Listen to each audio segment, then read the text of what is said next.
Sir आप जय श्री राम का भी नारा लगाते लेकिन साथ ही साथ अल्लाह अकबर भी कहते हैं, ये क्या है? जय श्री राम भी अल्लाह अकबर भी। कि भाई हम जिस देश में रहते हैं हम वहाँ की तहजीब का सम्मान करें। मुसलमान है, अल्लाह के सिवा किसी की इबादत नहीं कर सकते, पर राम की इज्जत तो कर सकते हैं, शिव जी का सम्मान तो कर सकते हैं। पैदा हिंदुस्तान में हुए, खा रहे हो, यहाँ का पानी पी रहे हो, यहाँ रोजगार मिल रहा है, यहीं पर रोजा रख रहे हो, यहीं के फल फ्रूट से अफ्तारी कर रहे हो, तो जब इसकी अजमत की कोई बात होती है तो उससे चिढ़ क्यों मचती है तुम्हारे सीने पर? आपके सर ऑर्गेनाइजेशन के बारे में थोड़ा जानना चाहूंगा। राष्ट्रीय मुस्लिम मंच ये है क्या? देखिए, ये राष्ट्रवादी मुसलमानों का एक संगठन है। यही कट्टरपंथ के खिलाफ मुसलमानों को शिक्षा से जोड़ने का काम करते हैं। बेटी बचाओ का जो अभियान है, वो अभी नरेंद्र मोदी जी ने भी, जिसको मुसलमानों को चलाना चाहिए, वो नरेंद्र मोदी जी ने अभी चलाया हुआ है। ये सब उद्देश्य को लेकर 24 दिसंबर 2002 को कि औरंगजेब ने कई मंदिरों को बनवाया। ये क्या एक नैरेटिव सेट किया जा रहा है कि औरंगजेब सिर्फ एक क्रूर शासक था, या फिर औरंगजेब को आइडियल मान रहे हैं अपना? जी सर।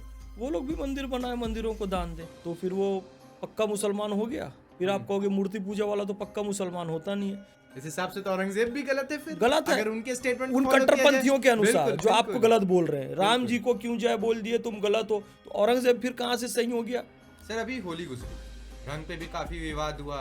रंग लगा लेंगे ईमान खराब हो जाएगा, इस्लाम से बेदाखिल कर दिए जाएंगे। रंग अगर पाक है तो नमाज होगी। इसीलिए तो हरा, पीला, नीला, गुलाबी सब रंग का कुर्ता पहनते हो। रंगरेज भाई हैं, भारत में 70% से ज्यादा मुसलमान है। पूरा जिस्म रंग जाता है, रंग करते रहते हैं, अजान होती है, वजू करते हैं, नमाज पढ़ने जाते हैं, नमाज कबूल होती है कि नहीं होती है? व्यूअर्स, अनस्टॉपेबल कवरेज के एक बिल्कुल ही फ्रेश पॉडकास्ट में आपका बहुत बहुत स्वागत है।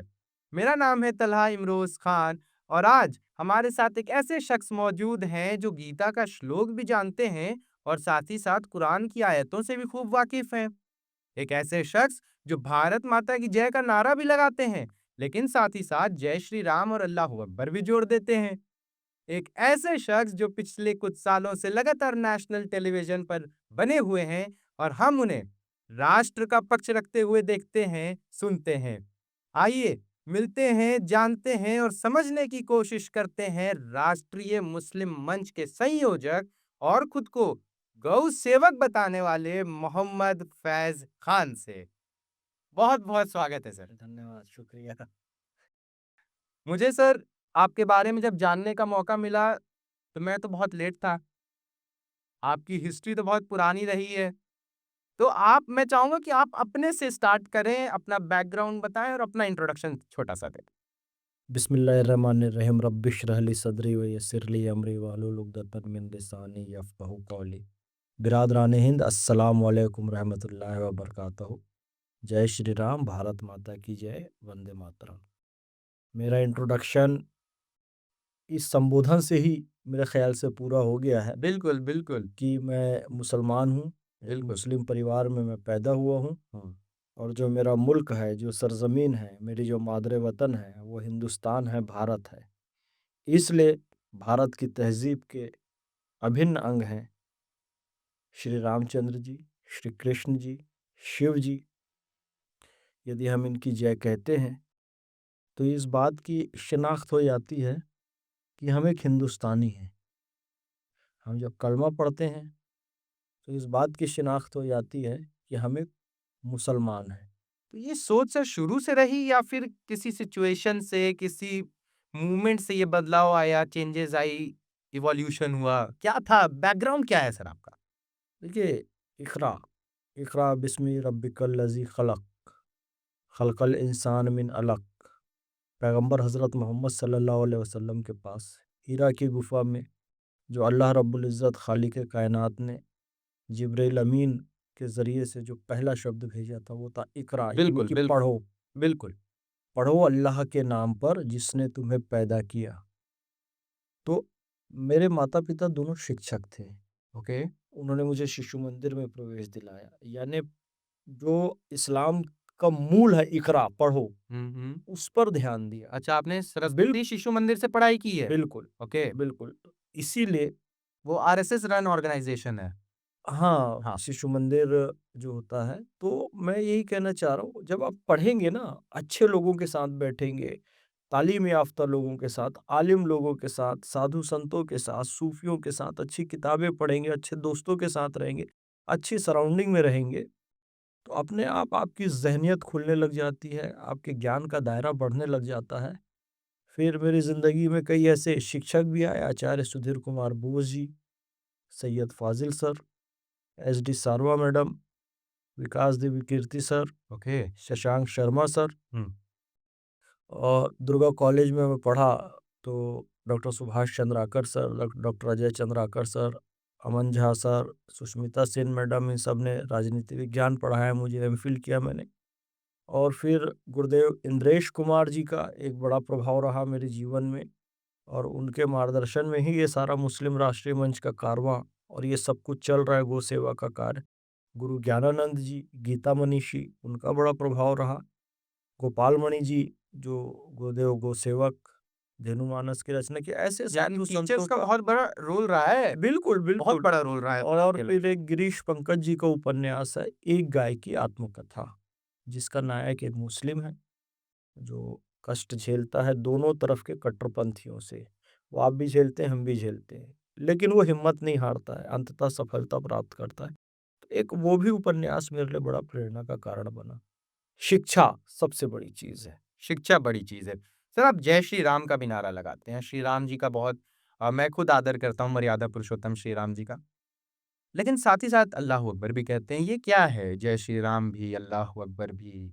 देखिए, मैंने बताया कि हमारी राष्ट्रीयता की शिनाख्त होती है, भाई हम जिस देश में रहते हैं, हम वहाँ की तहज़ीब का सम्मान करें। प्रभु श्री रामचंद्र जी, कृष्ण जी, शिव जी, गणेश जी, माता का जो स्वरूप है, माता शैलपुत्री, ब्रह्मचारिणी, चंद्रघंटा, कूष्मांडा, स्कंद माता, कात्यायनी, कालरात्रि, महागौरी, सिद्धिदात्री, ये सब हिंदुस्तानी तहज़ीब का अभिन्न अंग हैं। तो हम हिंदुस्तान में पैदा हुए हैं, जी। तो हमको इसका सम्मान करना चाहिए। या। अब कई लोग कहते हैं जी इससे ईमान खारिज हो जाएगा। ये इस्लामी दृष्टिकोण से भी प्रूफ हो सकता है ये। कैसे, मैं आपको बताता हूँ। 1,24,000 नबी पैगंबरों की बात की गई है बिल्कुल। कुरान शरीफ में। बिल्कुल। नाम सबके मेंशन नहीं है, नाम बहुत कम के मेंशन है। तो जी 1,24,000 की जब बात हो रही है और हर मुल्क में भेजा, हर ज़मीन पे भेजा, हर कबीले पे भेजा, ये बात कही जा रही है, क्या हम इन्हें, चलिए अल्लाह ना माने, क्योंकि अल्लाह के सिवा हम किसी की पूजा नहीं करते, अल्लाह एक है, उसी की, बिल्कुल। लेकिन इन्हें महापुरुष मानकर, इन्हें अवतारी पुरुष मानकर मुसलमान इनका सम्मान तो कर सकता है। आइडल मान सकते हैं? बिल्कुल। आदर्श अरे मान सकते हमारे आरिफ बेग साहब ने कहा, भाई बहुत बड़े राष्ट्रवादी नेता हुए, उन्होंने कहा कि हम मुसलमान हैं, अल्लाह के सिवा किसी की इबादत नहीं कर सकते, ठीक है, हैं। पर राम की इज्जत तो कर सकते हैं, बिल्कुल कृष्ण सर, से बिल्कुल। मोहब्बत तो कर सकते हैं, बिल्कुल। शिव जी का सम्मान तो कर सकते हैं। हुँ। तो ये एक बड़ी बात है। तो एक मुझे बार बार बड़ी तकलीफ होती है कि जब भी हिंदुस्तानी तहजीब को बढ़ाने की बात होती है, हिंदुस्तानी की अजमत को बढ़ाने वाली कोई बात होती है, तो कुछ कट्टरपंथी लोगों के सीने पे सांप लौटने लगता है। हुँ। भाई तुम पैदा हिंदुस्तान में हुए, जी रहे हो, खा रहे हो, यहाँ का पानी पी रहे हो, यहाँ रोजगार मिल रहा है, यहीं पर रोजा रख रहे हो, यहीं के फल फ्रूट से अफ्तारी कर रहे हो, यहीं सजदा कर रहे हो, और इसी मिट्टी में दफन भी हो जाना है। बिल्कुल। तो जब इसकी अजमत की कोई बात होती है, तो उससे चिढ़ क्यों मचती है तुम्हारे सीने पर? क्यों सांप लौटते हैं तुम्हारे सीने पे? एक मुसलमान को पूरी जिंदगी में बामुश्किल, वो भी सबको नहीं, कुछ जो पैसे वाले हैं, जिनके पास जरिया है, एक बार वो जाता है सऊदी अरब हुँ। हज करने के लिए, बिल्कुल। उम्रा करने के लिए। बिल्कुल, ख्वाब होता है। दोबारा तो बहुत मुश्किल है, रेयर है। और सब जा भी नहीं सकते एक बार भी। अच्छा। बाकी पूरी जिंदगी तो इसी जमीन पे बितानी है, तो इसकी जितना इसकी ताजीम करो, इज्जत करो, इसकी अजमत के बारे में सुनो तो खुश हो, अल्हम्दुलिल्लाह बोलो, सुभान अल्लाह बोलो। दुनिया के तमाम, यहाँ तक कि मैं कई लोगों को देखा हूँ, पाकिस्तान की भी कोई बात हो जाए अच्छी, तो वो सुभान अल्लाह अल्हम्दुलिल्लाह कह देंगे। लेकिन जब राम जी पे गर्व करो, वेद पे गर्व करो, उपनिषद पे गर्व करो, ये बात आती है, तो फिर सुभान अल्लाह इनके मुंह से नहीं, जबकि हमारे मुल्क का है। कुछ कट्टरपंथी लोग, कुछ लोग हैं कट्टरपंथी जो हैं, आपको एंटी इस्लाम घोषित कर एंटी देते हैं। इस्लाम घोषित कर देते हैं। कुछ कट्टरपंथी लोग, बहुत अच्छे अच्छे मुसलमान भी है हिंदुस्तान में, है ना। बिल्कुल, बिल्कुल। हकीम खासूर हुए, गुलाम गुसाई हुए, रस खान हुए, रहीम हुए, मलिक मोहम्मद जायसी हुए, अशफाक उल्लाह खान हुए, अब्दुल रहीम खान खाना हुए, हवलदार अब्दुल हमीद, डॉक्टर एपीजे अब्दुल कलाम, उस्ताद बिस्मिल्लाह खां, एक लंबी वो है और इनके लंबी मानने लिस्ट। वालों की एक लंबी लिस्ट है। क्या इनका ईमान चला गया? सर आप एक प्रैक्टिसिंग मुस्लिम है, आप इससे एग्री करते हैं? बेशक बेशक बेशक तो सनातन धर्म की भी इज्जत करते हैं आप, बेशक। और एक आप प्रैक्टिसिंग मुस्लिम भी हैं, तो बैलेंस कैसे करते हैं? देखिए, दोनों बात एक ही है। जो हमारे मुस्लिम भाई सुन रहे हैं और हिंदू भाई सुन रहे हैं, उनके लिए मैं आज एक अच्छी चीज़ बताता हूँ। हमेशा ही अच्छी बताने की कोशिश करता हूँ। बिल्कुल। देखो तला भाई क्या है, कहते हैं जी इस्लाम 1400 साल पहले आया, ये कहते हैं। तो मुस्लिम भाई ये तर्क देते हैं, नहीं नहीं नहीं जी, 1400 साल पहले नहीं आया, हजरत आदम से है। जी। और हजरत आदम से पहले से भी है, क्योंकि खुदा तो सदा से है, हजरत आदम से पहले से भी कौन है? खुदा है। वो ना कभी पैदा हुआ ना कभी मरेगा। कुल वल्लाहु अहद, अल्लाहु समद, लम यलिद वलम यूलद वलम यकुल लहू कुफुवन अहद। अल्लाह वाहदहू ला शरीक है, न वो किसी की औलाद है न उसकी कोई औलाद है, उसके जैसा कोई नहीं। अल्लाह एक है, पाक और बेनियाज है, नीडलेस है, न उसका जन्म न उसकी मृत्यु। तो सनातन यही तो है कि जो ना कभी पैदा हुआ ना कोई मरा। तो सनातन को एक ही है, एक ही है, वो एक ही है। ये मिसकंसेप्शन जो होता है ना, मैं मोड ऑफ वर्शिप बहुत उथली चीज है, बहुत छोटी चीज है, बहुत छोटी चीज है। मूल दर्शन को आप समझ जाओ कि मुसलमान ये कहता है नहीं नहीं जी 1400 साल से नहीं है, वो तो बहुत पुराना है, हजरत आदम अलैहिस्सलाम उसके पहले से अल्लाह से है। सनातन भी यही कहता है। सनातन का मतलब भी यही होता है, जो सत है, जो था है और रहेगा, तीनों काल में उसे कोई बाधा नहीं उत्पन्न हो सकती। ब्रह्म सत्य जगत मिथ्या जीवो ब्रह्म है वो नापराह। तो वो जो सत्य है ना, अब मोड ऑफ इबादत की बात करें, तरीका, हाँ वो डिफरेंट हो सकता है।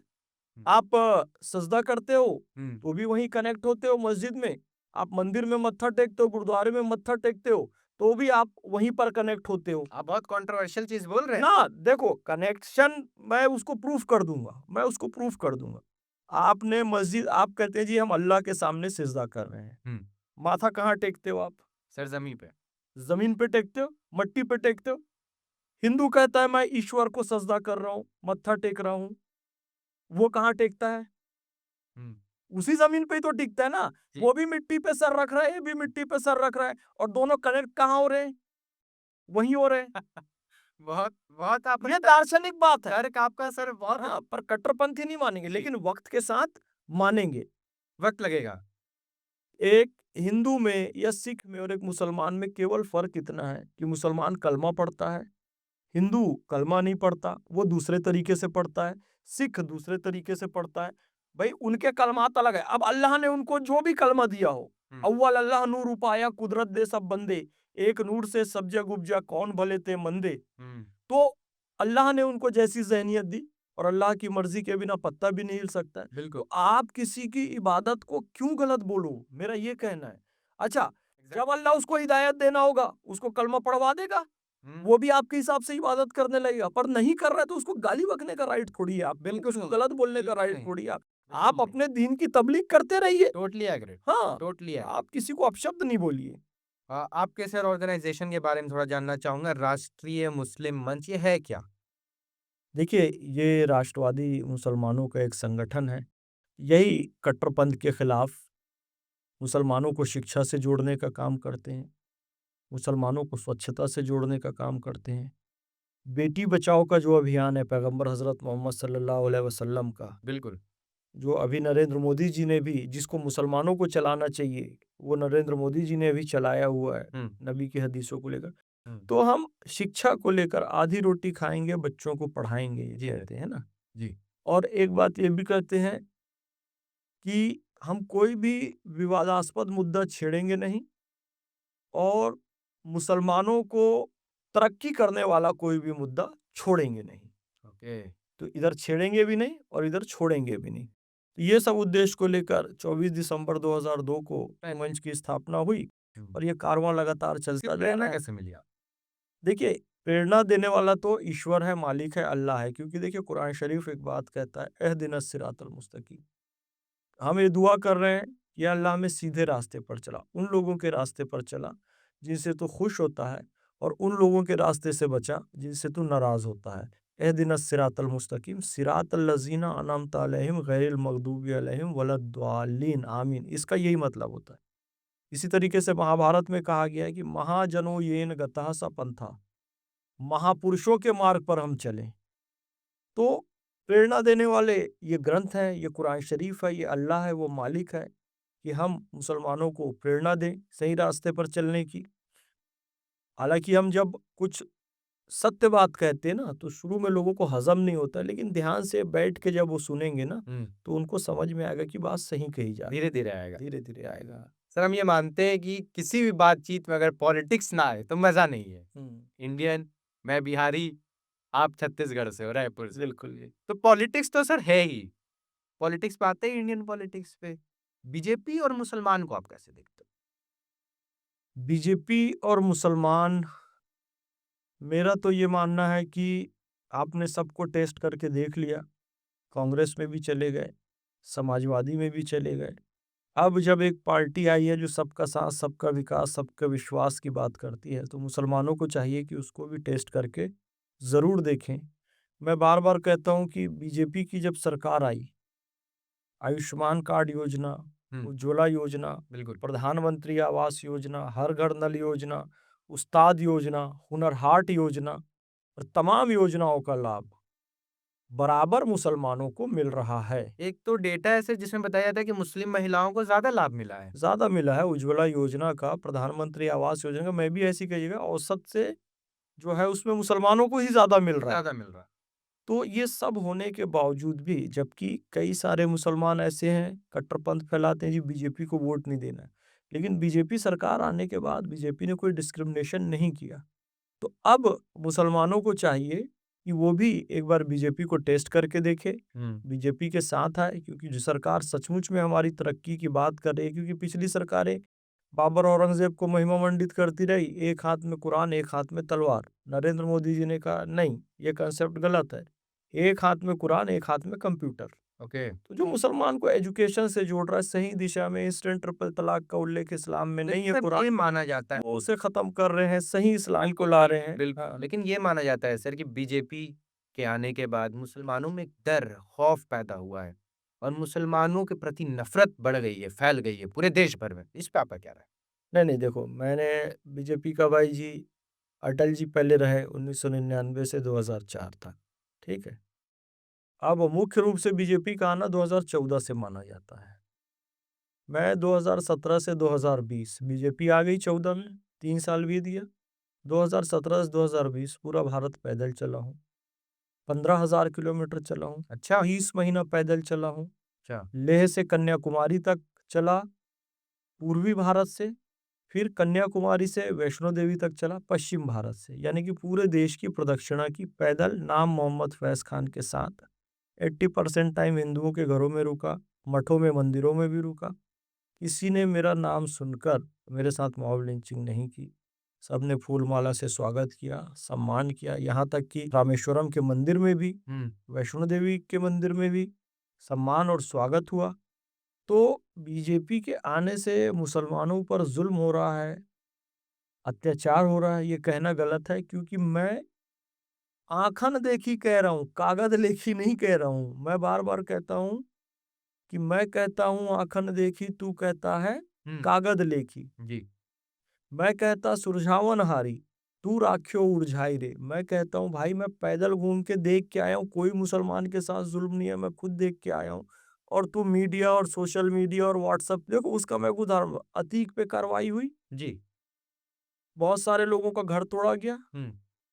विकास दुबे महाकाल के मंदिर गया था, दुबे जी पंडित जी हैं, हिंदू हैं, बोला मैं विकास दुबे कानपुर वाला, बोला उसको छोड़ा गया क्या? उसको भी गाड़ियां पलट जाती है। एनकाउंटर हो गया उसका। बिल्कुल बिल्कुल। अतीक को मारा मुसलमान होने के कारण नहीं, सजा दी, मारा तो नहीं, मारा तो किसी और ने था। अतीक पर कार्रवाई की मुसलमान होने के कारण नहीं, अपराधी होने के कारण।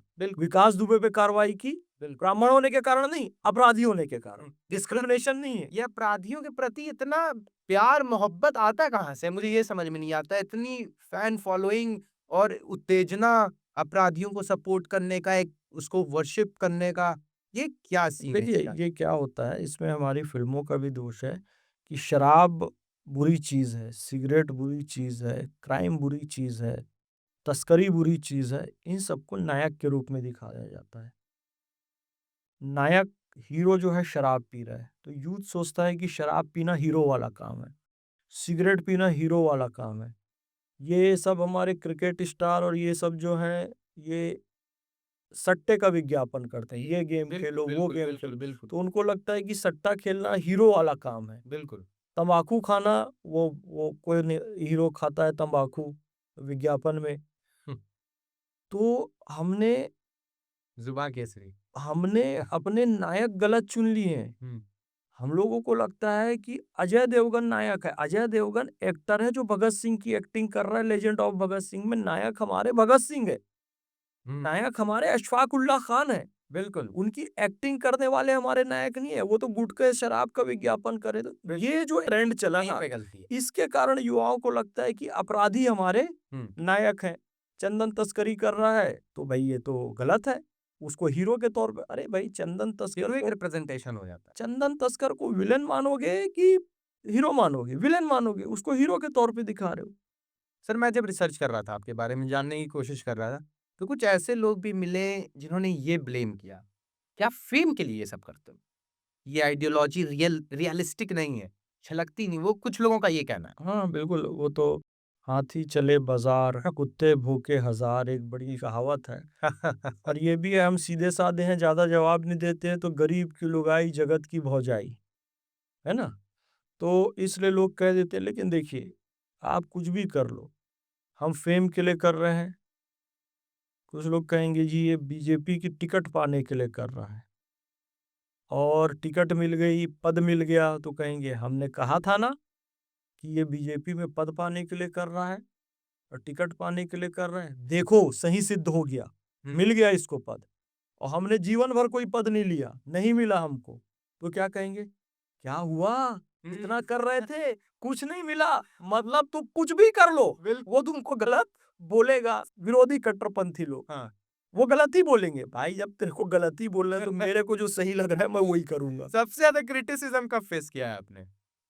देखिए वो तो चलता ही रहता है। सबसे ज़्यादा ऐसा कोई फ़ेज़ आया, पदयात्रा के दौरान भी ऐसा हुआ। हुँ, जब मैं पूरे देश की पदयात्रा कर रहा था, हाँ, कुछ कट्टरपंथी लोगों ने हाँ। मेरा विरोध करने की कोशिश की, कुछ लोगों ने घर का भी घेराव करने की कोशिश अच्छा, की। फिर मैं राम जी के मंदिर के लिए माटी लेकर गया, तब भी कुछ कट्टरपंथी लोगों ने मेरा विरोध किया। आप तो सर प्राण प्रतिष्ठा के दिन भी मौजूद थे अयोध्या में। हाँ, देखिए हम बार-बार कह रहे हैं कि दुनिया के 800 करोड़ लोगों में से 7,500 लोगों को बुलाया गया था, जी, जी, जी। और उसमें एक नाम मोहम्मद फैज़ खान का भी था। तो जब हिंदुस्तान की अज़मत का एक इतना बड़ा दिन है, उसमें आपको 800 करोड़ दुनिया के लोगों में 7,500 में आपका नाम आ रहा है, हुँ, तो ये तो बहुत बड़ा सौभाग्य है। और कुछ लोग तो ऐसे लोग थे कि जिनको निमंत्रण गया फिर भी नहीं गए। मैं एक चैनल में बात कर रहा था, समाजवादी पार्टी के प्रवक्ता बैठे हुए थे। कहे जी हमको चंपत राय जी और योगी आदित्यनाथ जी ने घर में आके निमंत्रण नहीं दिया, इसलिए हम नहीं गए। भाटी जी के साथ। हाँ, भाटी जी के साथ। हमको ऐसे ही निमंत्रण आ गया, डाक से आ गया। अरे यार! कैसी बच्चों वाली बात कर रहे हो। मंदिर को आप कैसे देखते हो?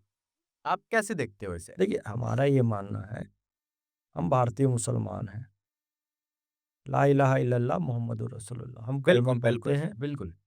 लेकिन हमारे देश की जो अज़मत है, हम उसकी इज़्ज़त करेंगे। तो राम मंदिर जो है, यहाँ के बहुसंख्यकों की आस्था से जुड़ा विषय है।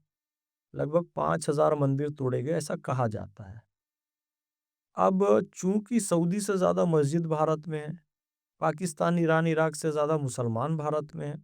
दुनिया की सबसे ज़्यादा मस्जिदें और मुसलमान भारत में रहते हैं। इस्लाम के तमाम फ़िरके सुरक्षित हैं, तो हिंदुस्तान में हैं। तो जब 5,000 मंदिर आक्रांताओं ने तोड़ी, ऐसा आरोप है, तो क्यों ना मुसलमान स्वेच्छा से कम 3 स्थान दे देते देश की एकता, अखंडता, भाईचारे के लिए। मस्जिद तो सऊदी से भी ज़्यादा है। अब अयोध्या का कोर्ट केस लड़कर लिया गया। काशी, मथुरा स्वेच्छा से दे देते। तो राम मंदिर जो है इस देश की प्रतिष्ठा, इस देश की अस्मिता से जुड़ा हुआ है। बाबरी मस्जिद को सर जब शहीद किया गया तो आप कैसे देखते हो उसे? भाई वहाँ पर मूर्ति रखी हुई थी, मस्जिद में मूर्ति नहीं हो सकती। फिर उसके बाद उसे ढांचा कहा गया बार-बार। और एक प्रश्न ये भी है कि इस्लाम में बिना आपकी मेहनत से एक्वायर की हुई ज़मीन, यानी आपने उसे खरीदी हो, प्रॉपर किसी ने वक्फ की हो, तभी उस पर आप इबादत कर सकते हैं। बिल्कुल कब्जा की हुई, ज़बरदस्ती हथियाई हुई, पलाद खींची हुई सही बात है। तो उसमें प्रूफ था कि भाई वहाँ पर मीर बाकी ने ज़बरदस्ती कब्जा कर गया हो, तो वैसे भी वहाँ पर इबादत नहीं हो सकती थी। और वैसे भी 3 यदि हम धाम दे दें देश की एकता, अखंडता, भाईचारे के लिए, पूरा हिंदुस्तान में नमाज़ पढ़ता है मुसलमान। बड़ी बात कह रहे हो आप सर। हुँ। हम क्रिटिसिज्म की बात कर रहे थे। तो सर अभी पिछले दिनों कुछ ऐसा हुआ है कि मेरी भी एक क्लिप मैंने आज तक पे एक सवाल किया था। वो काफ़ी वायरल हुई और उसमें मैंने ये स्टेट किया था कि हम औरंगज़ेब को अपना आदर्श नहीं मान सकते हैं, लेकिन मर्यादा पुरुषोत्तम श्री राम को आदर्श मान सकते हैं, जिसके बाद मुझे काफ़ी क्रिटिसिज्म झेलनी पड़ी। तो इसे टैकल कैसे करें और क्या मैंने कुछ गलत बोला और इसे कैसे देखा जाए सर? मैं समझना चाहता हूँ। आप भारतीय हो, जी, विरोध करने वाले भारतीय हैं, जी। आप समझदार भारतीय हो, वो नासमझ भारतीय हैं। कैसे? इस पे मैं देखिए, डिटेल चाहूँगा सर। मैं डिटेल ही आपको बता रहा हूँ। देखिए, मैंने पहले डिटेल वैसे बता दिया है कि औरंगज़ेब कोई हुँ। नबी नहीं है, पैगंबर नहीं है, अल्लाह नहीं है, कुछ नहीं है। कुछ लोग वली के उससे उपाधि से वली सिफत कौन होता है भाई? वली सिफत क्या करेगा? अपने सगे भाई का कत्ल कर देगा, अपने बाप को कैद खाने में डाल देगा। कि वो इस्लाम के बुनियाद पे नहीं थे, तो हाँ, जेल में डाल दिया गया। सूफी सरमद को वो जस्टिफाई इसलिए करते हैं क्योंकि वो बताया ना, सिगरेट पीने वाला, दारू पीने वाला तस्कर, उसको हीरो दिखाना है। हुँ। अब जो कत्ल कर रहा है, हत्या, आप जामा मस्जिद की सीढ़ी पे जाके देखो, जामा मस्जिद की सीढ़ी जो है, पूर्वी द्वार जो है, वहां पर सूफी सरमद की मजार है कि नहीं है? हुँ। उनकी गर्दन किसने काटी? औरंगजेब ने काटी थी। तो आप सूफी संतों को भी नहीं छोड़ रहे हो, हुँ, हुँ, हुँ। आप अपने भाई को भी नहीं, अपने पिता को भी नहीं, यहाँ तक कि म्यूजिक जो है, जबकि ख्वाजा गरीब नवाज कितने बड़े सूफी हुए, वो कव्वाली गाए, म्यूजिक लेकर आए, आपने म्यूजिक पर बैन लगा दिया, आपने ज्योतिष पर बैन लगा दिया, तीर्थ यात्रा करने कोई जा रहा है उस पर बैन लगा दिया, हिंदुओं पे जजिया लगा दिया, गुरु गोविंद सिंह के बच्चों को आपने कत्ल किया, गुरु तेग बहादुर सिंह जी का आपने कत्ल किया। इन सब के बावजूद हम कैसे किसी को अल्लाह का वली मान सकते हैं? अल्लाह के वली जो है हज़रत निज़ामुद्दीन औलिया हैं, जी। ख्वाजा मोइनुद्दीन चिश्ती अजमेरी रहमतुल्लाह अलैह हैं। ये अल्लाह के वली नहीं है। हमारे हिंदुस्तान की जो मूल जड़ें हैं, हिंदुस्तान की, राम जी से है, कृष्ण जी से है। फिर का इबादत भले ना करो, इज्जत तो हम कर सकते हैं। हुँ। तो आपने राम जी की इज्जत की, बिल्कुल। कुछ भी गलत नहीं किया। भरे हुए हैं सर नोटिफ़िकेशंस, वो क्रिटिसिज़्म्स। उससे घबराना नहीं है। वही है ना, मैं फिर एक बात करूँ, इस्लामी दृष्टिकोण से मैं आपको कुछ लोगों ने तो ये स्टेट किया है मुझे। इंसान को बेदार तो हो लेने दो। इस्लाम में एक बहुत अच्छा शेर आया है, इंसान को बेदार तो हो लेने दो, हर कौम पुकारेगी हमारे हैं हुसैन। क्योंकि इमाम हुसैन की जो शहादत है ना, वो अभी लोगों को समझ में नहीं आई है। जिस दिन समझ में आ जाएगी, हर कौम पुकारेगी हमारे हैं, यानी उनके मर्तबे को समझना होगा। बिल्कुल। ये इस्लाम की एक मूल बात है। हाँ। हिंदुस्तान की एक मूल बात आप कहे कि अभी बहुत सारे हिंदुस्तान के मुसलमानों ने हिंदुस्तान की अज़मत अभी समझी नहीं है। हुँ। जिस दिन समझेंगे ना, फिर ये कहेंगे कि हाँ, हिंदुस्तान हमारा है, इस मिट्टी में पैदा हुए, इस मिट्टी में हमें दफ़न होना है, जिसके बारे में अल्लामा इकबाल कह रहे हैं, वहदत की लय सुनी थी दुनिया ने जिस मक़ा से, मीरे अरब को आई ठंडी हवा जहाँ से, बिल्कुल। मेरा वतन वही है, मेरा वतन वही मेरा है। वतन वही। पूरी दुनिया इमाम हुसैन की अज़मत समझेगी तो कहेगी हमारे हैं हुसैन। जब हिंदुस्तान के तमाम मुसलमान हिंदुस्तान की अज़मत समझ जाएंगे तो कहेंगे मेरा वतन मेरा ही है। वतन है हिंदुस्तान। बिल्कुल सर, बिल्कुल। तो ये क्रिटिसिज्म जो है सर, उसमें एक क्रिटिसिज्म मेरे को ये भी आया, कमेंट ये भी आया कि आप अपना आइडल प्रॉफिट मोहम्मद सल्लल्लाहु ताला अलैहि वसल्लम को मान सकते हो, और ये जेन्युइन रियलिटी है, बचपन से हम मानते हैं। लेकिन क्या नफरत इतने दिलो जान में बढ़ बढ़ चुकी है हम लोगों के, कि हम किसी दूसरे धर्म के को मतलब वो आइडल भी नहीं मान सकते, आदर्श भी नहीं मान सकते। ये एक नफरत है मेरे ख्याल से, या कट्टरपन है। कट्टरपंथ है वो। वो धमकियां आती रहेगी, आप उनसे बिल्कुल नहीं घबराना, क्योंकि शुरू शुरू में मैं भी बड़ा घबराता था कि भाई धमकियां आ रही है, मार देंगे, ऐसा कर देंगे, तुम गलत हो, ये हो। लेकिन ये धमकी देने वाले कुछ लोगों ने सर मुझे एजुकेशन की कमी बताई, एजुकेशन की कमी है आपकी, इसीलिए आप औरंगजेब की बुराई कर रहे हो, आपको पढ़ने की जरूरत है, बहुत सारी बातें। वो लोग अभी जो है ये पॉडकास्ट देखेंगे ना, तो समझ में आ जाएगा कि एजुकेशन की कमी किसमें है। उनको ये बात समझ में आ जाएगी, आप घबराइए नहीं है। और क्योंकि सर अब हम औरंगजेब के टॉपिक पे आ चुके हैं, जो भी अपने देश में एक बहुत ज्वलंत मुद्दा है, तो कुछ लोगों का ये भी बयान होता है कि औरंगजेब ने कई मंदिरों को बनवाया, और मैं कोट करना चाहूंगा, contrary to popular belief, Aurangzeb did not destroy all temples. He issued orders for the protection and even maintenance of several Hindu religious sites. Examples: 1659 granted land and jagirs to Jain temples in Gujarat. 1667 issued a farman, an imperial decree to protect the Shiv temple in Ujjain from destruction. और sir मैं इसका source भी बताना चाहूंगा, Mohammad Athar Ali in the book The Mughal Nobility Under Aurangzeb and by Richard Eaton in Temple Desecration and Indo-Muslim States. तो इन books से, in history से हमें ये समझने को मिलता है कि उसने मंदिरों को तोड़ा तो बनवाया भी। तो ये क्या एक नैरेटिव सेट किया जा रहा है कि औरंगजेब सिर्फ एक क्रूर शासक था, या फिर क्या है? मैं समझ नहीं पा रहा सर। नहीं नहीं, आप इसको समझ जाइए। हाँ। मान लो ये बात जो लिखी है सीधी मान लो आप, जी कि सर। औरंगजेब ने मंदिर बनाया, मंदिरों को दान दिया, और जो लोग औरंगजेब को आइडियल मान रहे हैं अपना, जी सर। वो लोग भी मंदिर बनाए, मंदिरों को दान दें। इतनी सी बात है। आप कह भी रहे हो औरंगजेब ने मंदिर बनाया, फिर मंदिरों को तोड़ने दौड़ रहे हो। हाँ। आप कह भी रहे हो कि औरंगजेब मंदिरों को दान दिया, फिर आप कह रहे हो बुत परस्ती की जगह है। अब उसने मंदिर बनवाया और मंदिरों को दान दिया, तो फिर वो पक्का मुसलमान हो गया। फिर आप कहोगे मूर्ति पूजा वाला तो पक्का मुसलमान होता नहीं है। जो मूर्ति पूजा का स्थान बना कर दे, फिर वो काहे का मुसलमान? इस हिसाब से तो औरंगजेब भी गलत है फिर। गलत है। अगर उनके स्टेटमेंट उन कट्टरपंथियों के अनुसार जो आपको गलत बोल रहे हैं, राम जी को क्यों जय बोल दिए, तुम गलत हो, तो औरंगजेब फिर कहां से सही हो गया? और आप मान रहे हो औरंगजेब सही है मंदिरों को देना, तो भाई तलहा भी सही है, क्योंकि वो अपने हिंदू भाइयों का सम्मान करता है। और अगर वो सही है तो तुम भी सही हो जाओ, तुम भी मंदिरों को दान दो। बिल्कुल। हम जजिया की बात करते हैं सर, कहा जाता है कि जजिया टैक्स लगाया गया, लेकिन फिर कुछ ऐसे हिस्टोरियंस भी हैं जो ये लिखते हैं कि उसने कई टैक्सेस का एबॉलिशन भी किया, हटाया भी। Through Aurangzeb imposed jizya 1679. He also abolished several unfair taxes that burdened Hindus. Example: 1664 abolished the pilgrimage tax at Hindu religious sites like Varanasi, Prayagraj, and Haridwar. 1672 stopped the forced conversion of Hindu prisoners of war. यानी उसने sir जो forced conversion था उसे भी रुकवाया। इसका source मैं दे देना चाहूंगा, क्योंकि बिना सोर्स के बात करने का कोई तर्क नहीं है। It's by S.A.A. Rizvi and Religious and Intellectual History of the Muslims in India, and by John F. Richards in The Mughal Empire book.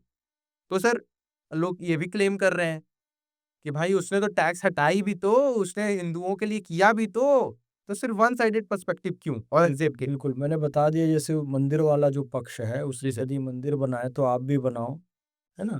लेकिन ऐसा कोई उसमें बहुत सच्चाई इसलिए नहीं मानी जा सकती, क्योंकि औरंगजेब एक पक्का मुसलमान था। उसने सारे टैक्स हटाए, वो रियायत के लिए नहीं हटाए, वो शरीयत के हिसाब से चलने वाला आदमी था।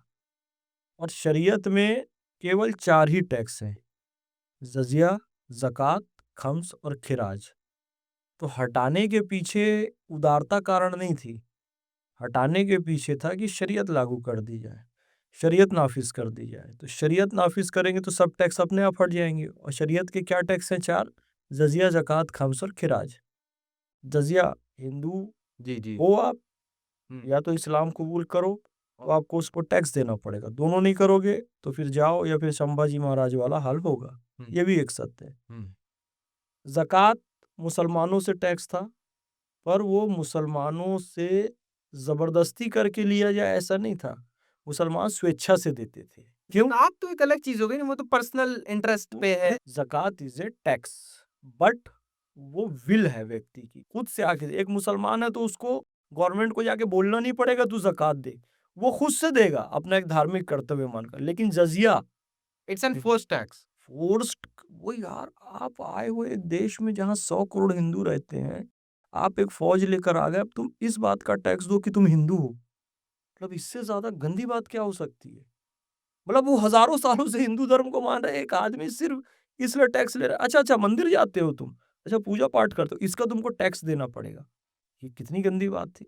ये फोर्स्ड टैक्स है बिल्कुल। तो ये खम्स जो लूट का माल आता था उसमें एक हिस्सा जो है वो शासक का होता है। मतलब कोई सेना गई, कहीं युद्ध किया, उसमें जो संपत्ति एक्वायर होती थी उसमें एक हिस्सा आके शासक को देना होता था। और खिराज जो है वो कृषि लैंड पे जो टैक्स होता था, खेती पे जो टैक्स होता था कि उपज का कुछ भाग 10% 20% आपको गवर्नमेंट को देना है। तो ये सब थे। तो उसने टैक्स बाकी इसलिए हटाया क्योंकि वो इस्लामिक टैक्स नहीं थे। ये 4 इसलिए लगाया क्योंकि ये शरीयत के अनुसार थे। ये मेरे कारण था। जी सर। इस्लाम आपके नजर में क्या है? इस्लाम तो सुबह मोहब्बत, शाम मोहब्बत, अपना तो बस काम मोहब्बत। बिल्कुल। इस्लाम मोहब्बत फैलाने वाला धर्म है और उनका जो काम है वो अहले सियासत जाने, उनका जो काम है वो अहले सियासत जाने। मेरा पैगाम मोहब्बत है जहाँ तक पहुँचे, तलवार से इस्लाम को फैला दो जहाँ में। कुरान में ऐसा कोई पैगाम नहीं है। इस्लाम तो है अमन और इंसाफ का मजहब, जो तलवार से फैले वो इस्लाम नहीं है। वाह सर, वाह ला इखराफुद्दीन, दीन के मामले में कोई जोर जबरदस्ती नहीं। लकुम दीनकुम वलिय दीन, वो अपने दिन पर, हम अपने दिन पर। इस्लाम प्यार, मोहब्बत, अमन, भाईचारा सिखाता है। कुरान शरीफ कहता है अल्हम्दुलिल्लाह रब्बिल आलमीन, अल्लाह सारे आलम का रब है। अल्लाह को मुसलमानों का रब नहीं कहा कुरान शरीफ ने। सीधे रास्ते पर चलने की हिदायत दी कुरान शरीफ ने। अर्रहमान अल्लमल कुरान खल्कल इंसान अल्लमहुल बयान अश्शम्सु वल कमरु बिहुस्बान वन नज्मु वश्शजरु यस्जुदान वस्समा अरफाउ वदल मीज़ान अल्लाह तदगौ फिल मीज़ान व अकीमुल वज़न बिल क़िस्ति वला तुख़सिरुल मीज़ान वल अर्दा वदहालिल अनाम फ़ीहा फ़ाकिहतुन वन नख़्लु ज़ातुल अकमाम वल हब्बुल अस्फ़ी वर रेहान फ़बिअय्यि आलाई रब्बिकुमा तुकज़्ज़िबान। अल्लाह की किन किन नेमतों से इनकार करोगे ऐ जिन्नो इंसान। इस्लाम, ये कुरान शरीफ हमें दिया इस्लाम ने, वाह सर। पैगंबर हज़रत मोहम्मद सल्लल्लाहु अलैहि वसल्लम के ज़रिए। बिल्कुल। अब देश के कुछ चर्चित टॉपिक्स पे थोड़ा डिस्कशन करेंगे। यूनिफॉर्म सिविल कोड से आप क्या समझते हो? यूसीसी आना चाहिए, नीति निर्देशक तत्व का एक भाग है। सरकार को लगता है कि इसे लागू किया जाना चाहिए और सही समय आ गया है, तो बिल्कुल किया जाना चाहिए क्योंकि देश में धर्म के आधार पर डिस्क्रिमिनेशन नहीं होना चाहिए। उससे मुसलमानों, हिंदुओं की कोई धार्मिक प्रथा को नुकसान बिल्कुल भी नहीं पहुंचेगा। जो महिलाओं, बच्चों के साथ डिस्क्रिमिनेशन होता है धर्म के आधार पर, वो सुधर जाएगी चीज़ें। भारत के मुसलमान कहीं हद तक आज भी भारत माता की जय, हिंदुस्तान जिंदाबाद कह देते हैं, लेकिन भारत माता की जय कहने से बचते हैं। लेकिन आप बहुत खुलेआम कहते हो सर। देखो, पढ़ोगे लिखोगे ना तो सब हो जाएगा। जी सर। भारत माता की जय कहना अकॉर्डिंग टू कुरान है। कैसे सर? समझना चाहूंगा। उम्मुल कुरा शब्द आया है कुरान शरीफ में। शहर मक्का को उम्मुल कुरा कहा गया। उम्म यानी कि माँ होता है, उम्म यानी माँ होता है। उम्मुल कुरा यानी तमाम शहरों की माँ शहर मक्का है। यानी कि मक्का शहर को माँ आपने लक़ब दिया, लैंड को आपने माँ कहा। जी। कुरान शरीफ कह रहा है, मैं नहीं कह रहा हूं। बिल्कुल बिल्कुल। अब उम्मुल किताब, सूरह फातिहा को जो पहला सूरा है उसे उम्मुल किताब कहते हैं, यानी कुरान शरीफ की माँ। यानी माँ होता है उम्मुल। सूरह फातिहा को कहा, यानी आपने एक सूरह को, एक किताब को, एक विद्या की चीज को माँ कहा। बिल्कुल। उम्मुल मोमिनीन, पैगंबर हजरत मोहम्मद सल्लल्लाहु अलैहि वसल्लम की पत्नियों को भी उम्मुल मोमिनीन यानी कि मोमिनों की माँ कहा जाता है। यानी नारी शक्ति को भी आपने माँ कहा। यानी उम्मुल कुरा, भूमि के टुकड़े को भी आपने माँ कहा।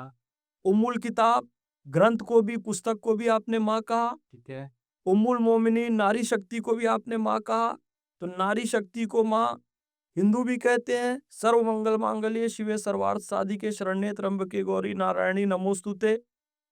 विद्या को माँ, किताब को माँ, सरस्वती माँ हिंदू भी कहते हैं। या देवी सर्वभूतेषु विद्या रूपेण संस्थिता नमस्तस्यै नमस्तस्यै नमस्तस्यै नमो नमः। और भूमि को माँ हिंदू भी कहते हैं, सनातन भी कहते हैं, भारत माँ। बिल्कुल बिल्कुल। तो फिर भारत माता की जय क्या आपत्ति है? अकॉर्डिंग टू इस्लाम भी है, अकॉर्डिंग टू सनातन भी है। हाँ। अपि स्वर्णमयी लंका नमे लक्ष्मण रोचते जननी जन्मभूमि च स्वर्गादपि गरीयसी। जननी और जन्मभूमि स्वर्ग से भी महान है, वाल्मीकि और रामायण। क्योंकि ये हिंदी में तो लोग थोड़ा वो करते हैं, लेकिन उर्दू में ये इसी बात को वो कह लेंगे। अरे भाई, अब मैं उससे एक आगे बढ़कर कह रहा हूँ। उम्मुल मुमालिक, हमारा देश उम्मुल मुमालिक है, सभी देशों की माँ है। तमाम देशों, हम कहते हैं ना विश्व गुरु है। दुनिया के जितने देश हैं उन सब की माँ देश कौन सा है? भारत है। हम भारत भूमि में जन्म हुए। हमारे पास सबसे प्राचीन ग्रंथ है।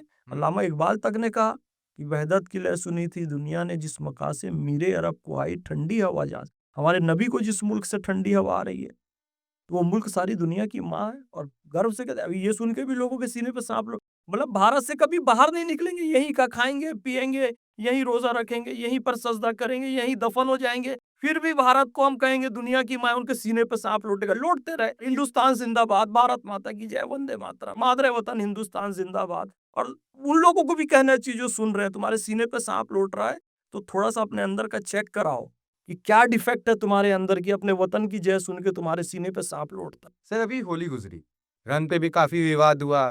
रंग लगा लेंगे ईमान खराब हो जाएगा, इस्लाम से बेदाखिल कर दिए जाएंगे, रंग लगाना हराम है, काफी चीजें हुई, माहौल बिगाड़ने की कोशिश की गई, प्रोपेगेंडा रचा गया। रंग से क्या इस्लाम को, मुसलमान को दिक्कत है अगर वो लगाते हैं तो? देखो देखो, इस्लाम पूरा ना लॉजिकल मजहब है, तार्किक है। जो इस्लाम को नहीं समझते हैं ना, उसको रूढ़िवादी कट्टर। इस्लाम समस्याओं को बढ़ाने के लिए नहीं है, समस्या के समाधान के लिए। हर चीज का रास्ता बताया गया है कुरान शरीफ में, हर चीज का। काबा की जानिब मुंह करके नमाज पढ़ो। ऐसी जगह फंस गए, काबा की दिशा कहाँ है पता ही नहीं चल रही है। ऊपर आसमान में बादल भी छाए हुए हैं, सूरज और चांद की दिशा देख के भी नहीं पता कर पा रहे हो जी। कोई दिख भी नहीं रहा है। कुरान शरीफ समाधान बता रहा है कि भैया ऐसी परिस्थिति में फंस गए हो, किसी भी तरफ मुंह करके नमाज पढ़ लो, क्योंकि अल्लाह किसी एक दिशा का मोहताज नहीं है। जी। जिधर मुंह करके नमाज पढ़ लोगे अल्लाह की रहमत आप पर बरसती रहेगी। जी। ये कुरान शरीफ में है। हम्म। सॉल्यूशन है ना, सॉल्यूशन है ना। बिल्कुल बिल्कुल। आप फंस जाओ तो सॉल्यूशन बता रहा है इस्लाम। जी। अब सुनो, मैं उम्रा करने गया। अब हम लोग भारत के लोग हैं, यहाँ मंदिरों में भी जाते हैं, दरगाहों में भी जाते हैं, खानकाहों में जाते हैं, जूता चप्पल बाहर उतार के जाते हैं। अब जो सबसे पवित्र स्थान मक्का शरीफ, बिल्कुल जूता चप्पल बाहर छोड़ के गया। पर मैंने देखा कुछ लोग जूता पहन के तवाफ कर रहे थे, चप्पल पहन के वहाँ उम्रा कर रहे थे। मुझे बड़ा आश्चर्य हुआ। अच्छा, अपन इंडिया के तो गुस्सा भी आया अपने को, यार ये क्या तरीका है? मतलब आप उम्रा करने आए हो, तवाफ कर रहे हो, जूता पहने हुए हो। फिर मैं यहाँ पे आया, कुछ आलिमों से मैंने बात की, कुछ हाफिजों से मैंने बात की। मैं बोला ये क्या मसला है भाई? बोले इस्लाम को बड़ी बारीकी से समझना होगा। इस्लाम टोपी या जूता नहीं देखता है कि टोपी बड़ी है और जूता छोटा है और जूता बड़ा और टोपी नहीं। इस्लाम देखता है पाकी और नापाकी। टोपी भी नापाक है, कोई मलमूत्र गंदगी लगा हुआ है तो उसको लेकर नहीं जा सकते, आपकी वो चीज कबूल नहीं होगी क्योंकि टोपी नापाक है। जूता या चप्पल पाक है, साफ सुथरा है, पाक है, कोई गंदगी नहीं, तो वो भी लेकर आप जा सकते। पाकी नापाकी से। पाकी नापाकी, रंग अगर नापाक है तो नमाज नहीं होगी, रंग अगर पाक है तो नमाज होगी। इसीलिए तो हरा कुर्ता, पीला कुर्ता, नीला कुर्ता, गुलाबी कुर्ता, वायलेट कुर्ता, हरा पीला नीला गुलाबी सब रंग का कुर्ता पहनते हो, कपड़ा पहनते हो, हिजाब पहनते हो, नमाज होती है कि नहीं होती है? होती है। रंग ही तो है ना उसमें। रंगरेज भाई हैं, भारत में 70% से ज्यादा मुसलमान है, पूरा जिस्म रंग जाता है, रंग करते रहते हैं, अजान होती है, वजू करते हैं, नमाज पढ़ने जाते हैं, नमाज कबूल होती है कि नहीं होती है। पान वाले हमारे जितने मुसलमान हैं, कभी किसी पान वाले से मिलना, उसका हाथ परमानेंट लाल हो गया, पूरा सदा सदा के लिए लाल हो गया है। नमाज पढ़ने जाता है ना, रहता ही है। है? हाँ। फिर हमारे पेंटर भाई जो है घरों को पेंट करते हैं, उनके पूरे ये जिस्म ऐसा पे लगता कलर। है लोग सुन लेते हैं और आधी नॉलेज के बेस पर आर्ग्यूमेंट वो बिल्कुल, लड़ते हैं बिल्कुल और वो बिल्कुल खुद को कट्टर इस्लामिक रिप्रेजेंटेटिव दिखाने की फिर कोशिश कह रहा हूँ, करते हैं। आप नापाक हैं, रंग नापाक है, लग जाए पानी का कतरा भी नापाक, कतरा एक कतरा भी लग जाए तो नमाज नहीं होगी। पूरी बात बोलो, एक नापाक कतरा लग जाए तो नमाज नहीं होगी, बिल्कुल, और पाक कतरे से नहा भी लो तो नमाज हो जाएगी। बिल्कुल सर, बिल्कुल सर, बिल्कुल। इस्लामिक टेरर की हकीकत क्या आप समझते हैं? इस्लामिक टेरर एक प्रोपेगेंडा है या फिर रियलिटी? शराब इस्लाम में हराम है। जी। अब कोई मुसलमान शराब घर खोल ले, हुँ। तो मुसलमान ने शराब घर खोला ये मान सकते हैं, लेकिन उसको इस्लामी शराब घर नहीं नहीं बोल कह सकते। सकते हैं। बिल्कुल, बिल्कुल। अब दूसरी बात समझिए, वेश्यावृत्ति इस्लाम में हराम है। अब कोई मुसलमान वेश्यावृत्ति करे तो उसे इस्लामी वेश्यावृत्ति करने वाला नहीं बोल सकते। नहीं, वो तो है ही नहीं ना। आतंकवाद इस्लाम में हराम है, हराम। हराम काम है आतंकवाद, किसी को दहशत में ला देना। हुँ, हुँ, हुँ। वो जिहाद बोलते हैं, हम जिहादी हैं। आतंकवाद हराम है।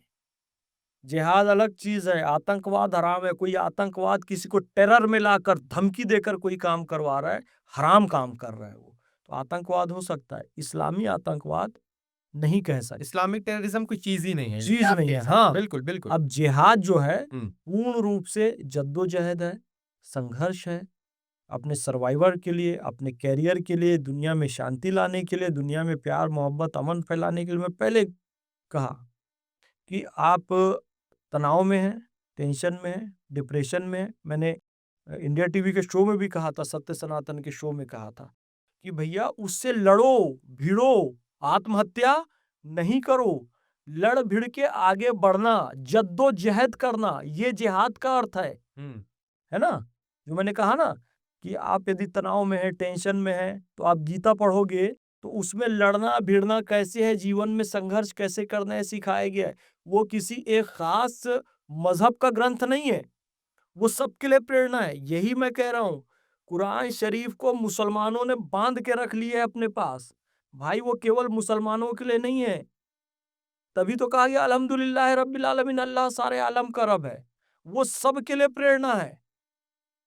तो वो जद्दोजहद करना सिखाती है, जिसे जिहाद कहते हैं, और जो जद्दोजहद करे, जिहाद करे, सफलता प्राप्त करे, वो मुजाहिद कहलाता है।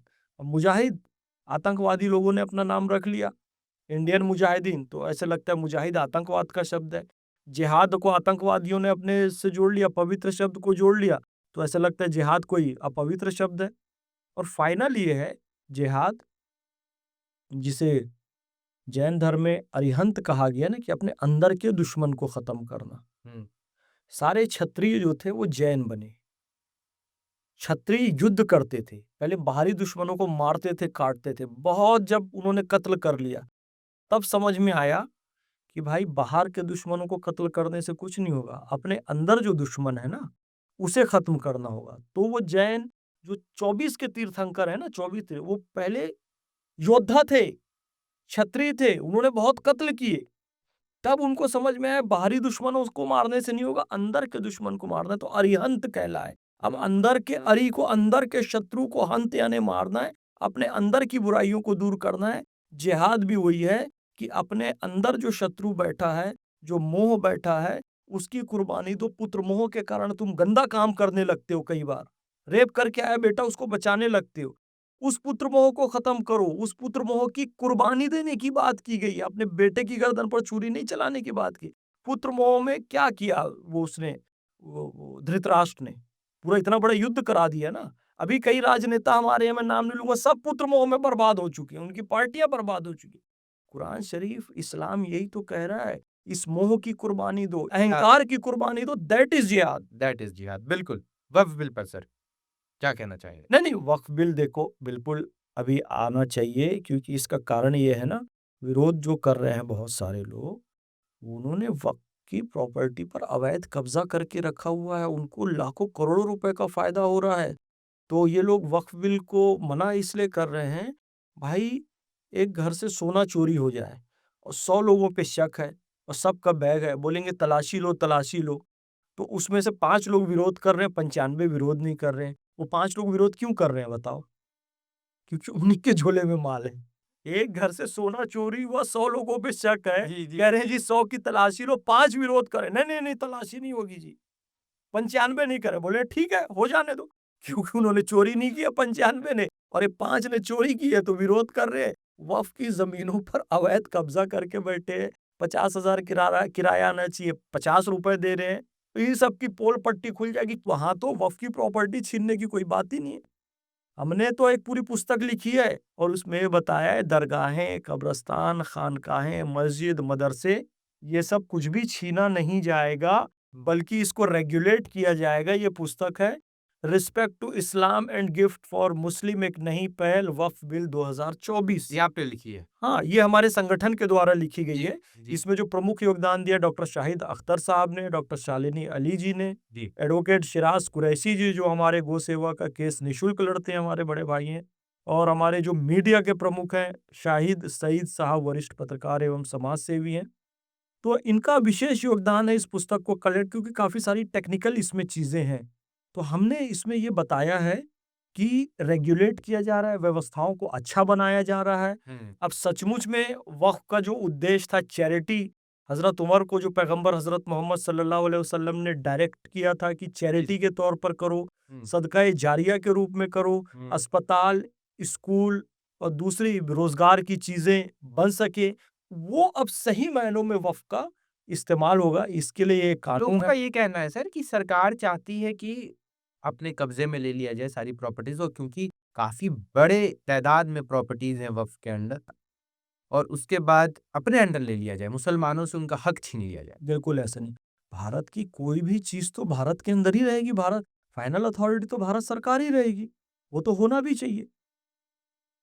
सीएए आया, मुसलमानों को बाहर भगा देंगे कहा, उसमें मुसलमानों को बाहर भगाने का कानून ही नहीं था। पाकिस्तान, बांग्लादेश, अफ़गानिस्तान के पीड़ित अल्पसंख्यकों के लिए था वो कानून। एनआरसी क्या सर। सीएए एनआरसी की मैं बात कर रहा हूँ, उसमें क्या एक भी मुसलमान को इस देश से निकाला गया क्या? अफ़वाह यही फैलाई गई थी ना। अभी भी भड़काने के लिए कह रहे हैं कि मस्जिदें छीन ली जाएगी, दरगाह छीन ली जाएगी। भैया, उसमें अच्छा रंग-रोगन हो जाएगा, उसकी रिपेयरिंग हो जाएगी, उससे जो आय आ रही है, उससे अस्पताल बन जाएँगे, स्कूल कॉलेजेस बन जाएँगे। शाही मस्जिद का जो रेनोवेशन हो रहा है, वो भी तो कोर्ट ही करा रही यही है, मैं कह रहा सब हूँ, वो करा रहे हैं। यही कह रहा हूँ। ये सब जो प्रॉपर्टी पे कब्ज़ा किए हुए ना, छिन जाएगा इनका। गवर्नमेंट रेगुलेट करेगी, कलेक्टर रेगुलेट करेगा, वो बोलेगा भाई हाँ, मार्केट में दुकान है, हुँ, चलो इसका 25,000 किराया दो। जी हम तो जी ₹20 देते आ रहे हैं बेटा, अब ये नहीं चलेगा। हुँ। पूरा 25,000 दे, वो मुस्लिम बच्चों की शिक्षा में लगेगा। बिल्कुल सर, बिल्कुल, बिल्कुल। सर, मुसलमानों का पॉलिटिकल रिप्रेजेंटेशन कब तक देखने को मिलेगा? अभी तक तो नहीं दिख रहा है सर, बिल्कुल नहीं दिख रहा। हाँ, देखिए असल में क्या होता है ना, मुस्लिम रिप्रेजेंटेशन जब आता है, तो हमारे यहाँ शिक्षा की कमी के कारण हमारे लोग ही विरोध कर देते हैं। अब कट्टरपंथी आगे आ जाते हैं, भड़काकर ओवैसी जैसे लोग मुस्लिम रिप्रेजेंटेशन बोल नहीं सकते, क्योंकि आप शांति, अमन, भाईचारे, डेवलपमेंट की बात करते नहीं हो। 15 मिनट के लिए पुलिस हटा दो, तुम 80 हो, हम 20 हैं, बता देंगे किसमें कितना दम है। मेरी गर्दन पर छुरी भी रख दो तो भारत माता की जय नहीं कहूँगा, मैं जय फ़िलिस्तीन कहूँगा। उनके मन से पाकिस्तान ज़िंदाबाद के नारे लग जाते हैं। तो they are not Muslim leaders actually. वो अपने आप को शो करते हैं कि वो मुस्लिम लीडर है। हाँ, आरिफ मोहम्मद खान साहब के रूप में बड़ी अच्छी लीडरशिप हमारे देश में रही। डॉक्टर एपीजे अब्दुल कलाम साहब को राष्ट्रपति बनाया गया, तो वो भी एक बेहतरीन वो हमारे मुस्लिम बिहार लीडर के है। भी गवर्नर हैं। हाँ, आरिफ मोहम्मद खान साहब हुँ। बहुत उन्होंने तो कट्टरपंथ के खिलाफ 1986 में राजीव गांधी की सरकार से इस्तीफा दे दिया था कि एक मुस्लिम महिला को अधिकार दिया सुप्रीम कोर्ट ने कि उसको गुजारा भत्ता मिले। उसके गुजारा भत्ता को छीनने के लिए आपने संसद में कानून बना दिया था शाहबानो वाले केस में। आरिफ मोहम्मद खान साहब ने इस्तीफा दे दिया था 86 में। फिर देखो कितने इंटेलेक्चुअल पढ़े लिखे, ऐसी मुस्लिम लीडरशिप धीरे-धीरे आएगी, डेवलप होगी और भविष्य सुनहरा है, उज्ज्वल है। दुआ कीजिए। देखने को मिलेगी रिप्रेजेंटेशन बिल्कुल, मुसलमानों की। बिल्कुल, बिल्कुल। ओवैसी साहब के पॉलिटिक्स को आप कैसे देखते हो? मुस्लिम पोलराइज़ेशन कहीं हद तक देखा जाता है कि बीजेपी को ज़्यादा फ़ायदा हो रहा है, उनके आने से। तो ये ओवैसी साहब का मकसद दिखता कहाँ था? क्योंकि लोकसभा में वो अभी तक एक ही सीट पे सीमित हैं। विधानसभा में शायद मुझे अंदाज़ा है नहीं कितनी सीटें हैं, 2-3 सीटें होंगी। तो अभी तक वो पिछले 10-15 सालों से 20 सालों से लगातार कोशिश कर रहे हैं, लेकिन मुस्लिम रिप्रेजेंटेटिव की तरह उभर नहीं पा रहे हैं पूरे देश भर में। देखिए है क्या कि जो असदुद्दीन ओवैसी या अकबरुद्दीन ओवैसी हैं, हुँ, ये या तो नासमझ लोग हैं या बहुत ज़रूरत से ज़्यादा समझदार हैं, और अति दोनों जगह घातक होती है। ये जितनी भी एक्टिविटी करते हैं मुसलमानों को निगेटिवली जो भड़काते रहते हैं, उसका फ़ायदा बीजेपी को मिलता है। तो ये पॉलिटिकली बेवकूफ़ लोग हुए ना। हुँ, भाई अगर तुम पॉलिटिकली सही हो तो काम ऐसा करो जिससे तुमको वोट मिले। तो तुम काम वो कर रहे हो जिससे फ़ायदा तुम्हारे अपोज़िशन को मिल रहा है। बिल्कुल। अच्छा, वो कसम खा के एक बार कह रहे थे, मैं देख रहा था वीडियो, मेरे को किसकी कसम खिला लो मैं बीजेपी का आदमी नहीं हूँ, मेरे ऊपर आरोप लगा रहे हैं कि मैं बीजेपी का हूँ। भाई तेरे ऊपर आरोप इसलिए लगता है तेरी एक्टिविटी से लाभ बीजेपी को मिलता है। हुँ, जैसे एक बार मैं शहजाद पूनावाला से सुन रहा था, मज़ाक-मज़ाक में उन्होंने कहा, मज़ाक क्या सीरियसली कहा, एक कांग्रेस के प्रवक्ता ने कहा कि जी आईटी की क्रांति हमने लाई है और फ़ायदा बीजेपी उठा रही है। तो शहजाद पूनावाला ने कहा, हाँ, जैसे राहुल गांधी को लाया राजीव गांधी ने और फ़ायदा हमको दे रहा है वो। काम ऐसे करो, चलो आप बीजेपी के एजेंट नहीं हो आप कहते हो, तो काम ऐसा करो ना जिससे आपकी पार्टी को लाभ हो। हुँ, आप मुसलमानों का भी नुकसान कर रहे हो वक्फ बिल का विरोध करके। हाँ। आप अपनी पार्टी का भी नुकसान कर रहे हो, तो इसलिए कहते हैं आप बीजेपी के एजेंट हो करके। आप चुनाव लड़ना चाहेंगे सर कभी फ्यूचर देखिए, में? मैं एक संगठन से जुड़ा हुआ हूँ हाँ, और संगठन जो भी ज़िम्मेदारी देगा, अभी मैं हूँ मुस्लिम राष्ट्रीय मंच गौ सेवा प्रकोष्ठ का राष्ट्रीय संयोजक। आगे संगठन जो भी ज़िम्मेदारी लेगा, बिल्कुल वो ज़िम्मेदारी लेंगे, चाहे चुनाव लड़वाए, चाहे राज्यसभा में भेजे, चाहे वक्फ बोर्ड का चेयरमैन बनाए, चाहे मेंबर बनाए, चाहे सेंट्रल में ले, चाहे स्टेट में ले, चाहे कहीं ना ले। हुँ, हम ऐसे समाज सेवक के रूप में काम कर रहे हैं, वैसे ही करते रहने का निर्देश होगा, तो वैसे ही करेंगे। जो संगठन के हमारे बड़े बुजुर्ग जैसा कहेंगे, हम वैसा करेंगे। बिल्कुल सर, बिल्कुल, होना भी चाहिए। गौ हत्या देश भर में देखी जाती है और काफ़ी एक्सपोर्ट भी होता है गौ-मांस का और आप क्योंकि गौ सेवा से काफ़ी जुड़े हुए हैं मैंने देखा, तो गौ हत्या पे आपका क्या देखिए, वेदों में कहा गया गावो विश्वस्य मातरः, गाय संपूर्ण विश्व की माता है। पैगंबर हज़रत मोहम्मद सल्लल्लाहु अलैहि वसल्लम ने फरमाया, गाय का दूध शिफा है, गाय का घी दवा है, इसका मांस बीमारी है। इसके तमाम रेफ़रेंसेस हैं, क्योंकि मैं इस बारे में बोलूँगा तो फिर डिस्प्यूट होता है जी कहाँ लिखा है, अबू नईम, मुस्तदरक अल हाकिम, हयातुल हैवान, पाकिस्तान की हेल्थ टीवी खोलकर देखना, गऊ के दूध पे और मांस पे ऐसा आप डाल के देखेंगे तो वो आ जाएगा पूरा कि ये प्रमाणिक हदीस है। गुरु गोविंद सिंह जी ने कहा, गो घात का दोष जग से मिटाऊं। ईसा मसीह का जो जन्म हुआ वो गौशाला में हुआ। क्रिश्चियन आप वो उठाकर देखिए सारे लिटरेचर, तो अभी भी वो क्या लिटरेचर क्या, अब अभी देखेंगे तो क्रिसमस डे के दिन चर्च में घरों में एक पैरा बिछाते हैं, गाय जो पैरा चारा हुँ, खाती है ना, उसमें ईसा मसीह को सुलाते हैं, बाल यीशु को। एक लकड़ी की गाय, लकड़ी का बैल ऐसा बनाते हैं, ऐसा है भाई, वो गौशाला में जन्म हुआ। तो गाय का सम्मान करना तो सब धर्म, सब मज़हब, सब पंथ परंपराओं में है। और गो हत्या ना हो, इसके लिए हम मोदी जी से भी ये माँग करते हैं कि भई गाय को राष्ट्रमाता का दर्जा दें या राष्ट्रीय प्राणी घोषित करें या उसको इज़्ज़त दें, क्योंकि वेद में और हिंदुओं की आस्था का एक बड़ा वो लेकिन सर सीख है। सबसे ज़्यादा एक्सपोर्ट भी देखा जा रहा है तो बीजेपी की सरकार में गौ-मांस का। हाँ, ये तो है। देखिए वहाँ जो रिटर्न में है ना, वो है बफेलो मीट, यानी कि भैंस, यानी कि बीफ में जो है वो भैंस के मांस का, भैंस या भैंसा या पाड़ा जिसको कहते हैं, यानी कि जो भैंस का वंश है, बीफ में उसको अलाउ है, मतलब जो रिटर्न में है।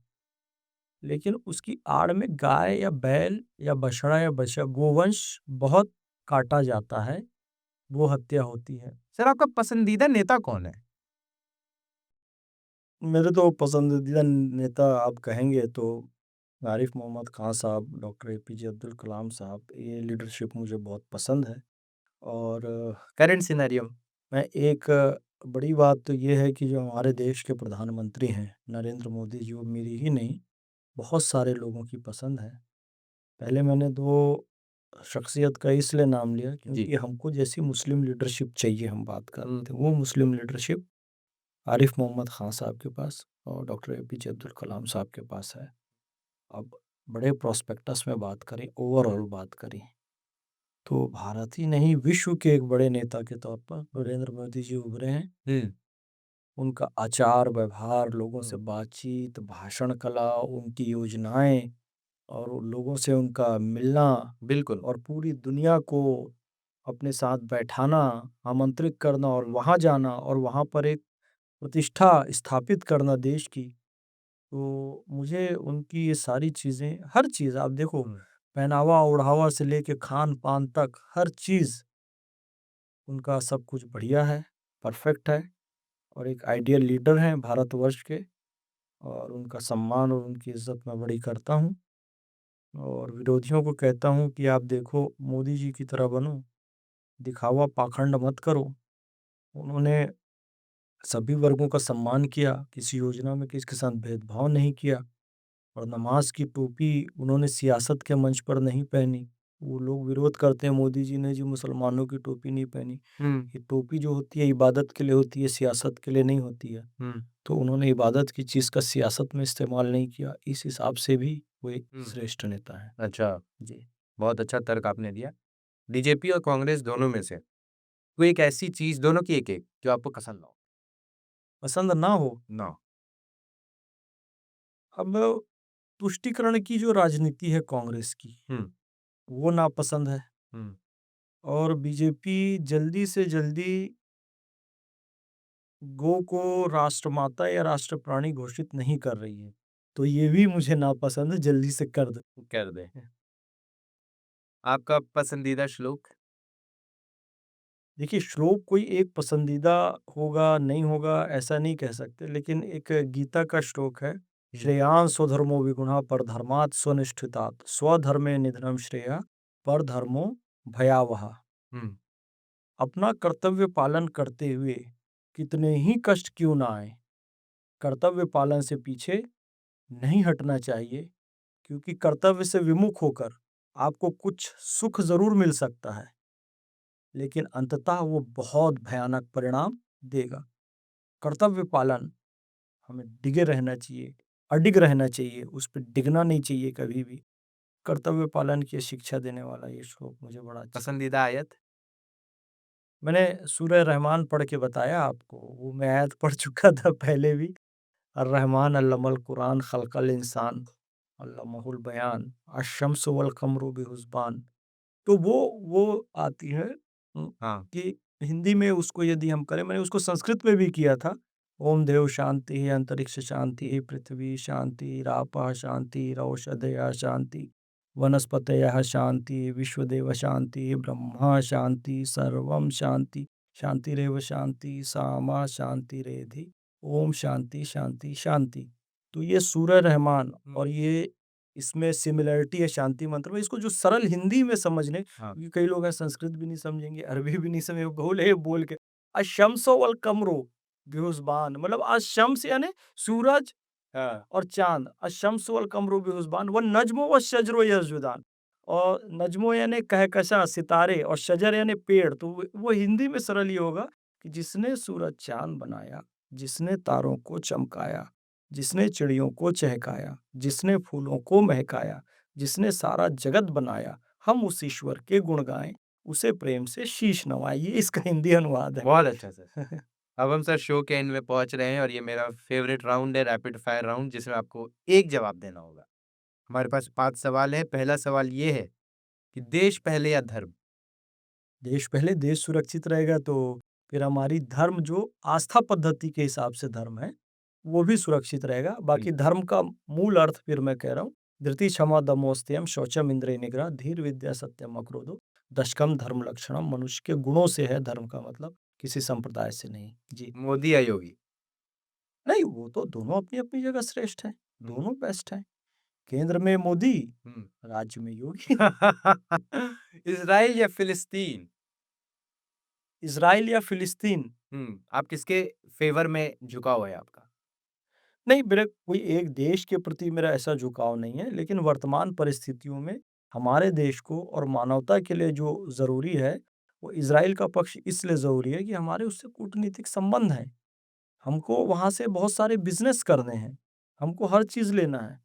तो यदि आप प्राथमिकता देंगे, इज़राइल जाओगे कि फ़िलिस्तीन जाओगे, तो अभी हमको इज़राइल की आवश्यकता है, हमारे राष्ट्रीय हितों के हिसाब नहीं से। सर, मानवीय हुँ? मानवीय मूल्यों के आधार पे। मानवीय मूल्यों के आधार पे तो फिर दोनों ही अपने-अपने देश को बचाने के लिए काम अब तो कर सर रहे हैं। सीज़ फायर हो गया था। हाँ। सीज़ फायर के बावजूद इज़राइल ने बमबारी की, जिसमें 200 से ज़्यादा लोग रमज़ान जैसे महीने में सर हुँ।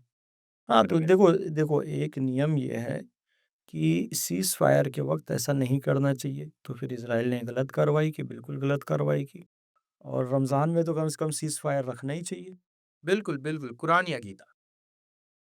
दोनों अपनी-अपनी जगह परफ़ेक्ट हैं। मैंने उसकी पहले ही आपको तुलना कर दी है और बता भी दिया है कि सूरह रहमान भी पसंद है और श्रेयांस सुधर्मो विगुणः भी पसंद है। तो दोनों ग्रंथ मानवता के लिए हैं, हुँ, उसमें कोई बड़ा या छोटा ऐसा नहीं कह सकते। हुँ, सनातन या इस्लाम and this is the last one. दोनों बराबर है। बहुत अच्छा इस्लाम सर। भी ना कभी कैसे पैदा हुआ ना खत्म होगा। हुँ, सनातन का शाब्दिक अर्थ वही है कि जो ना कभी पैदा हुआ ना खत्म होगा। बहुत अच्छा लगा फैज़ साहब आपसे बात करके, आपको जान के, समझ के मुझे उम्मीद है कि देश भर के हमारे ख़ास करके मुसलमान भाई को एक नई इंस्पिरेशन मिलेगी कि चीज़ों को देखना कैसे है, समझना कैसे है, सिर्फ़ एक आइडियोलॉजी के दम पे पर्सपेक्टिव बिल्ड नहीं करना है। तो ये बहुत ही अच्छा रहा, हमारा आपको कैसा लगा? आप अपना रिव्यू दें। ये बहुत अच्छा लगा और बड़ा डिफरेंट लगा और आपने बड़ी एनर्जी के साथ और बहुत ही ज्ञानवर्धक प्रश्न आप लेकर आए और आपकी भाषा शैली, उच्चारण, तलफ़्फ़ुज़ सब कुछ बढ़िया लगा। अल्लाह आपको कामयाबी दे, हम यही दुआ करते हैं। बहुत-बहुत शुक्रिया फैज़ साहब हमारे साथ जुड़ने के लिए। अगर आपको व्यूअर्स ये पॉडकास्ट अच्छी लगी हो तो एक लाइक ज़रूर करेंगे, अपने फ्रेंड्स और रिलेटिव्स के साथ शेयर करेंगे और अगर आप नए हैं मेरे चैनल पे तो नीचे दिए गए सब्सक्राइब बटन को क्लिक करने के बाद बेल आइकॉन ज़रूर दबाएँगे क्योंकि उसी से आपको वीडियोज़ की लेटेस्ट अपडेट्स मिलती रहती है। अभी तक इस वीडियो में बने रहने के लिए, इस्लाम का एक नया पर्सपेक्टिव देखने के लिए और सभी तक ये वीडियो पहुँचाने के लिए आप सभी लोगों का तहे दिल से शुक्रिया। Thanks for watching guys.